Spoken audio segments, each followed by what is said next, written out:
So we're eager to visit with you today. We want to help you to understand that the laws of physics that you understand, like the law of gravity, which is consistent, you don't have to go to a school about gravity. They don't say to you in your first days in school, you know, if you don't come to this class, you could fall up. Many children are missing because the law is consistent. It works the same for everyone, and you learn to utilize the law to your advantage. And the law of attraction is such a law. It is utterly consistent. It never makes an exception, and it never makes a mistake. So you have to figure out how to work within the laws of the universe. We cannot talk about the law of attraction without introducing to the subject the word momentum, because law of attraction is the reason that momentum exists. When you give your attention to something for as little as 17 seconds, at that 17-second point, there is a momentum that is discernible as another thought like it joins it, and so forth. So the more you focus, the more momentum. But the most important thing to understand about the way momentum works is that when you are sleeping, you have a reprieve of the momentum. In other words, your beliefs are in suspension while you sleep, which means the momentum of them, the law of attraction momentum of them, is slow to non-existent depending upon how well you are sleeping. So what that means is when you awaken in the morning, you have the opportunity to reestablish, if you want to, a vibrational starting point that law of attraction will begin to respond to right away. Now, usually when you wake up in the morning, you remember what you were thinking about yesterday, or more important, you achieve the emotional feeling place of what you were feeling yesterday. It's like, oh yeah, I remember I'm not happy. Or, oh yeah, I remember I'm lonely now. Or, oh yeah, I remember I'm confused. But what we want you to realize is that you don't have to be the same lonely today that you were yesterday, because that night's sleep changed the momentum. But when you wake up in the morning and you deliberately, and you do, call those same people, talk about those same things, focus in the same ways, you reactivate your vibration much as it was before. But you do not have to do that. And that is the most important thing. We want you to realize that you are at a new starting point in every moment. But it is unlikely for you to begin to think all new thoughts when you wake up. Some of you have suggested a lobotomy. We don't recommend it, because there are many things that you believe that are serving you really well. You just want to become a better sifter. You want to become a better discerner. You want to become better at caring about how you feel, and then focusing in ways that accomplish that. If we can in some way offer enough words don't teach, and analogies, words don't teach, and conversation, words don't teach. We've enjoyed this interaction immensely. That if we can offer enough that will to stimulate within you the awareness that your point of attraction is everything, because you are the center of your universe, and that you are the perceiver of it, which means you are the vibrational interpreter of it. You translate your vibration into the reality that you are living, into what you are seeing and hearing and smelling and tasting and touching. If we can convince you that since all those things are true, that the only thing that matters to you is how you feel.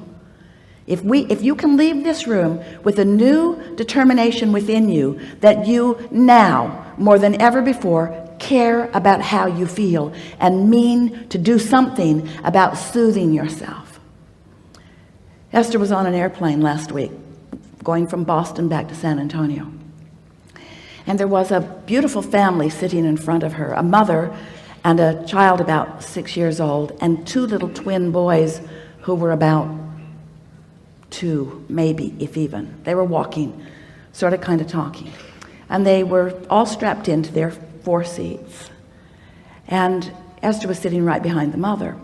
And when the airplane took off, one of the little boys across the aisle from his mother was terrified. It was probably his first flight, and the roar of the engine, the sound of the machine, the feeling of it on the runway, he was hysterical. And he wasn't spoiled, he was hysterical. He was frightened. It was a new experience, and the power of the airplane scared him. His mother and the flight attendants looking right at his mother like, do not get out of your seat, do not get out of your seat. And Esther is thinking, if I were that mother, I would be out of my seat now. So the airplane got in the air, and once it was stable, long after Esther thought it was stable, the flight attendant gave her the knowing nod, like, now that your child is out of oxygen. So now mother moved over into his seat and held him tight in her arms, just tight in her arms, kissing the back of his head and holding him tight in her arms. And gradually he settled down back into his knowing that all was well. And Esther watched that, and she said to her friend sitting next to her, I want to do that with everyone on the planet. I want them to sit on my lap, and I want to hold them in my arms, and I want to say, it's okay. It's okay. Everything's okay. Everything's okay. Everything's okay. She wants to do it to herself. She wants to soothe herself into a point of attraction that allows her what she wants and deserves. She wants you to be soothed into a point of attraction that allows you what you want and deserve, because that is the only missing factor. How you feel, how you feel. If you're terrified, if you're angry, if you're resentful, if you're depressed, if you're aggravated, if you're overwhelmed, those negative emotions are you beating up on you. Now it doesn't feel like that to you. It feels like somebody else is doing it. Esther was pretty mad for a minute at the flight attendant who was just doing her job. But it made Esther want, with everything that she is, to just make sure that she takes care of feeling good. In other words, someone asked us the best question that has ever been asked a few weeks ago. And the question was, Abraham, how do you get rid of doubt? And we said, you get rid of it before it starts, which was so annoying. Because when you're in the middle of it, that answer doesn't apply. How do I get rid of it before it starts when I've already got it? And we say, well, eventually you're going to sleep, and you're going to get up tomorrow, and tomorrow you're going to soothe yourself better so that doubt never gets started.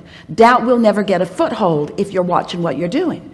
So Esther began applying that to herself. She woke up every morning with a determination that she was going to find a good feeling place, and that she was going to maintain it as long as she could. And she, for the first day, she didn't even get out of bed before it was too late.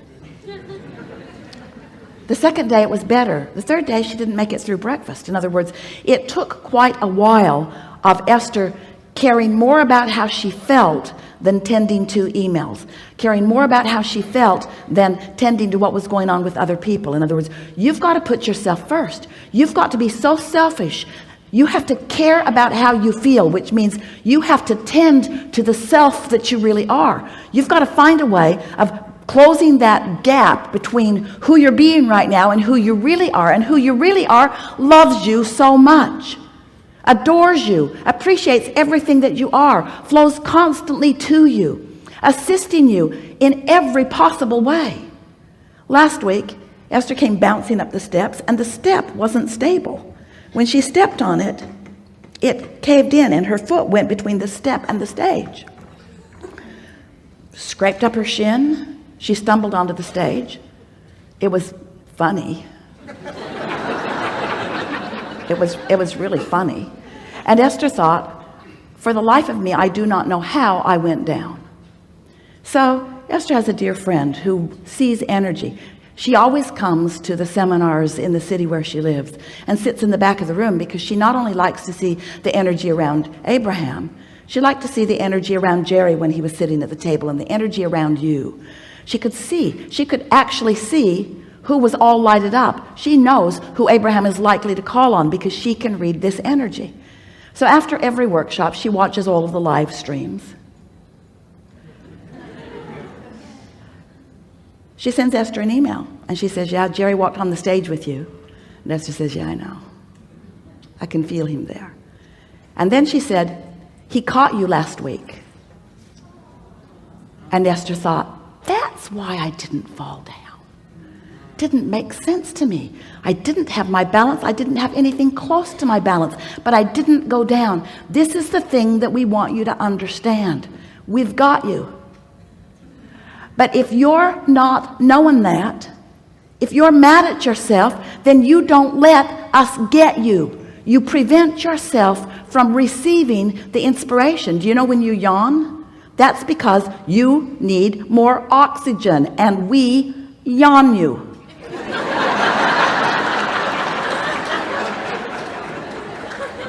All of you are receivers, you see.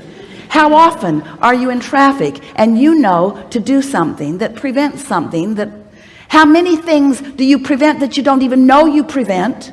So many, because you're receiving constant impulses.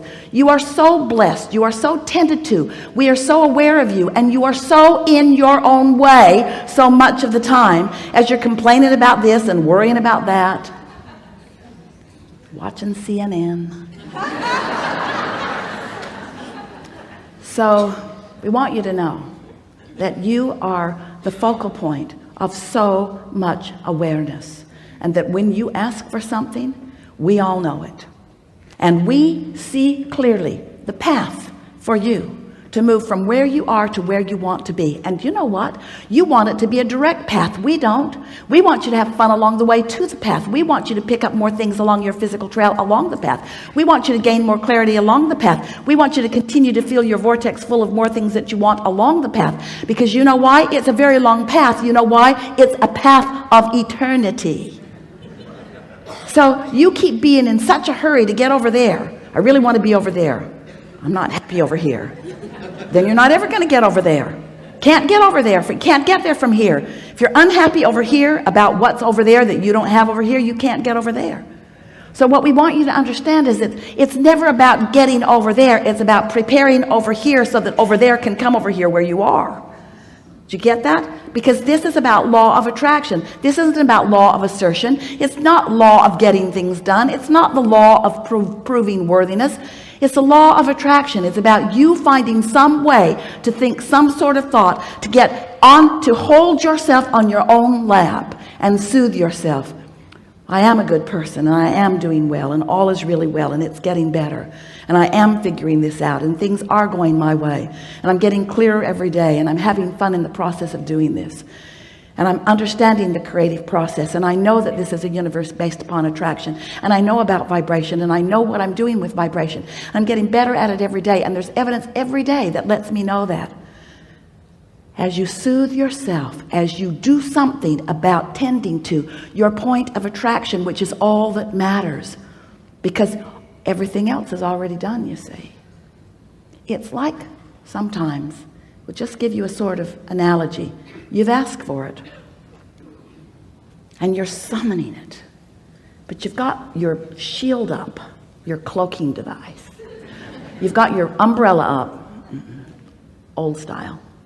You've got your umbrella up, and everything that you want is flying to you, but you're deflecting it with your habits of thought, with your bogus, ridiculous habits of thought, like unworthiness or unreadiness or not in the right placeness or being mad at somebody else.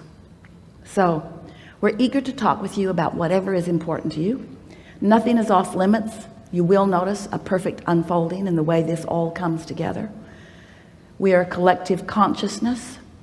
This combination of beings has never been before unto all of the universe. There are far, far, far more of us than the 700 or 800 of you that are in this room and the other thousands that are around the planet. watching this. There are more of us participating with you here than you have the ability to comprehend. Everyone who has ever been is interested in what's going on here today. So let's have some fun. What do you want to talk about?